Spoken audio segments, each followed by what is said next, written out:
So given the circumstances of Jesus' death, the betrayal and the shame of it all, the thinly veiled threats from authorities that the same thing could happen to them, the crucifixion, the hasty burial, Jesus' followers never had a funeral for him. Certainly nothing that we think of today as a funeral service or a wake in a funeral service. And all of the things that we do when someone passes away, someone whom we love. And that may be the reason that his disciples were gathered together on the evening of that first Sunday.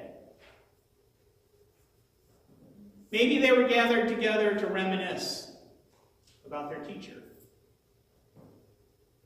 Maybe they were just gathered together to support one another in their grief, or maybe they were all there to tell stories the way families do. Talk about the time that Jesus short-sheeted Peter's bed, or the time John pulled the shaving cream trick on Jesus while he was sleeping. Or maybe they had gathered together to discuss the wild rumors that were flying around town about what had happened out at the tomb. Or who knows, maybe Sunday was their regular poker night. They weren't Methodist.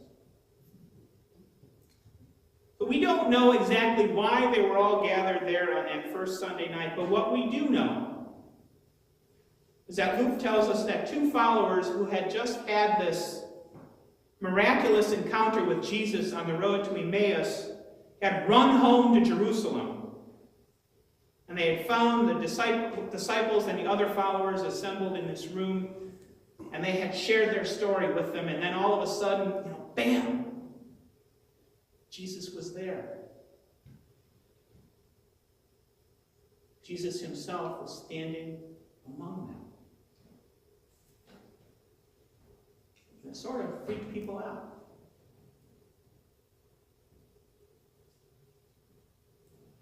And last Sunday, as I read this passage, last Sunday night, and I started thinking about it, I was thinking about it from Jesus' standpoint. What would I do if I was going to do this thing that he was doing? How would I envision it going if I was going to do this show up in front of my disciples after I was dead thing? How would I prove it was me? No DNA tests. Couldn't exactly whip out his license or anything like that. Prove who he was. And then I took a step further back. And I tried to imagine if it was me. If, after I had passed away, I was suddenly brought back to life in this same body, well, I hope it wouldn't be exactly the same. I'd be shooting for something a little thinner and a lot younger. Or maybe the other way around. But if it was the same physical me, and I suddenly appeared at the luncheon, that happens after the funeral, and I just popped in and said, "Hey, look who's back." What would I do? How would I prove who I was? How would I prove I was not a ghost? And I decided it would be pretty much what Jesus did. First it would be, hey, look at me. Look at my face. Look at my eyes. You recognize me, right? Here's where I chopped off the end of my finger in a garbage can when I was 6, which you all thought was so funny. Or here's this scar on my ankle from the surgery I had back when I was 20 when they screwed my ankle back together after I fell. Look at that. No appendectomy scar, thank goodness. after I had done that, what would I do? Would the solution then be to say, here, look, I'll prove it. I'll eat a quarter pounder. We all know how I feel about that. Would that do it for them? Knowing my friends and family, there'd be at least one person in the room who would say, you know, if that was really him, he'd be eating fries with that. So I don't know. I have my doubts. I have my doubts how you would ever prove that. Now, 1900 years after the time of Jesus, a kid from Appleton named Eric Weiss, probably know him better as Houdini. 1900 years later, Houdini, the magician and the escape artist, devoted a good part of his later years to debunking spirit mediums. He devoted many years to debunking people who claimed that they could manifest spirits or talk to them or have the spirits talk through them because he thought that was a big scam. And he wanted to disprove it. But even though he thought it was a scam, there was that little bit of a sort of a scientist in him that thought, well, maybe just in case there is something to this, let's do a test. So he arranged a special 10-word code phrase with his wife, Bess. She memorized it so that after he died, if a medium ever said this phrase to her, she would know that that was actually him reaching out. And sure enough, in 1929, 3 years after Houdini died, a spirit medium by the name of Arthur Ford did actually present Bess with this complete 10-word code phrase. And for a moment, it was a sensation. The only problem was that super secret 10-word code phrase had been published the year before in a newspaper in Brooklyn. And it was published because Bess gave it out in an interview. She apparently didn't get the idea of super secret code phrases. So maybe Houdini would have been better off just coming back and eating lox and cheese in front of her or something.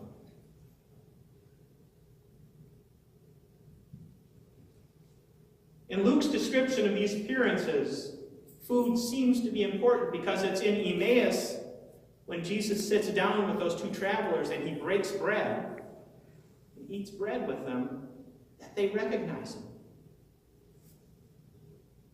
And here in this secret room with all of his believers, it's when he eats fish that they really believe. Not when they see his hands, not when they see his feet, but when they see him eat. That's the way it's presented. Which made me think this week, is that really the point of this? You know, Descartes claimed, I think, therefore I am. So are these accounts Jesus saying, I eat, therefore I'm real? Maybe. I think maybe there's something very, very different going on that we have to kind of look beneath the surface to see. And the clue to that is right in the Gospels if you know what you're looking for. In Luke 22, in the account of what we know as the Last Supper, and the same thing that I'm going to tell you happens in the other synoptic Gospels as well. But in Luke 22, starting at verse 15, when he's talking about that last meal, Jesus says, I have eagerly desired to eat this Passover with you before I suffer. For I tell you, I will not eat it until it is fulfilled in the kingdom of God. Some versions of the scriptures say, I will not eat it again until it is fulfilled in the kingdom of God.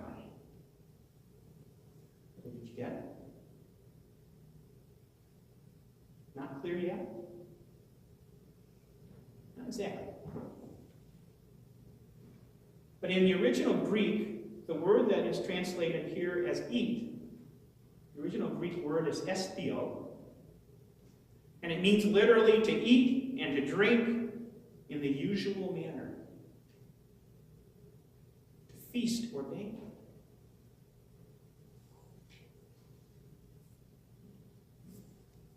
So what Jesus was saying, actually, and of course the disciples had no clue about this at the time, which is about typical for them.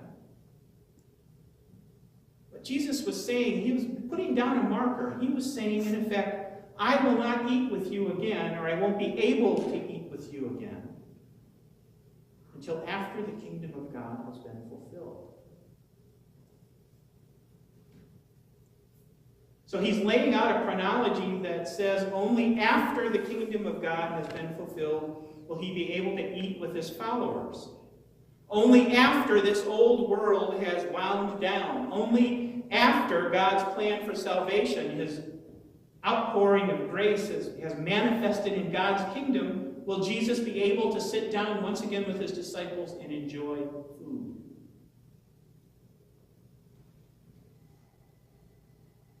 So when Jesus, just days after his death, just hours after his resurrection, when Jesus sits down to dinner with his friends, he's not proving who he is. When he sits down to dinner with those people in Emmaus, he is signaling to them that the kingdom of God, about which he had been teaching all those years, is not some vague concept that's going to happen in the far-off, distant future, but it is here right now. And it's the same when he eats with his disciples in the room in Jerusalem. He is signaling to them that the kingdom of God is here. It's as here and in your face as whatever it was that happened to him on Friday, and it's as real as this hunk of bread that he's eating or this piece of fish that he's eating.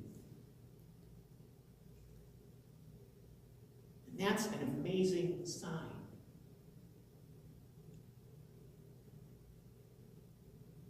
And it's so achingly common.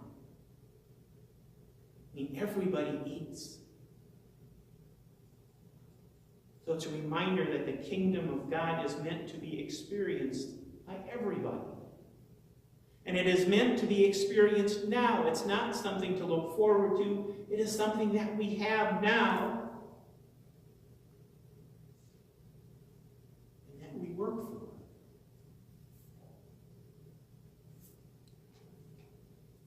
The kingdom of God happened when Jesus died, was resurrected.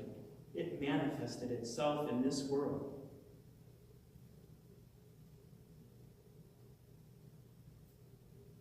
And Jesus was telling them that. So on this third Sunday of Easter, knowing what we know, I was going to invite you to remember that the kingdom of God is here. That if we let it into our hearts, if we let it into our lives and into the way we live, the kingdom of God is here. But I think most of us already know that. That's why we come here to this community of believers.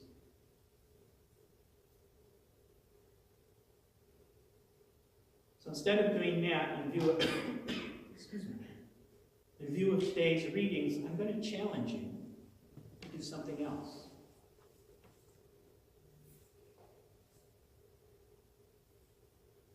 We saw Jesus do something today in the readings to deliver a message, to make a point to his followers, to open their minds to something they didn't understand.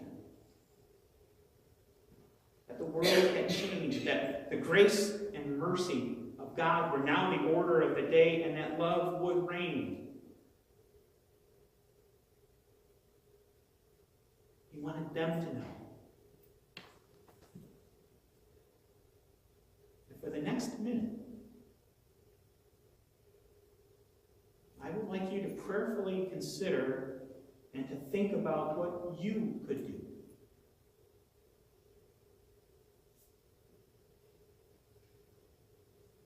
Maybe it's something that you can actually start doing. Maybe it's something that you could stop doing. Maybe it's something you can change in yourself. Maybe it's some change in the world that you could try to make happen.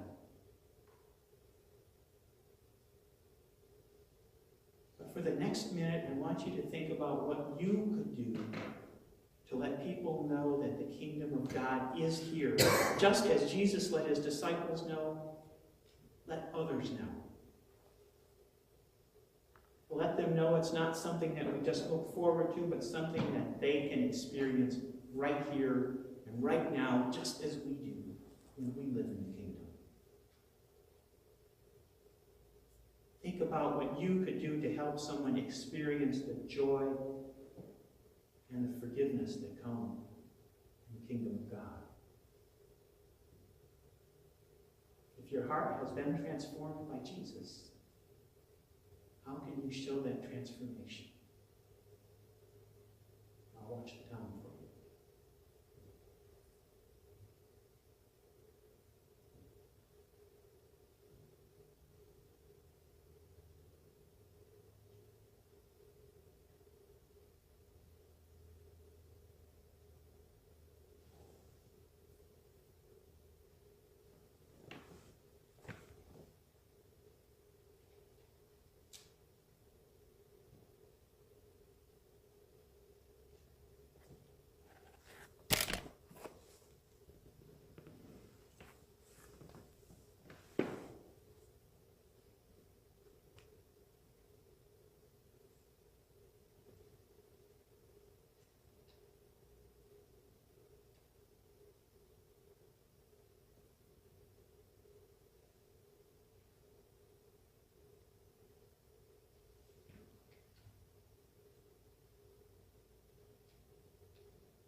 Now pray with me.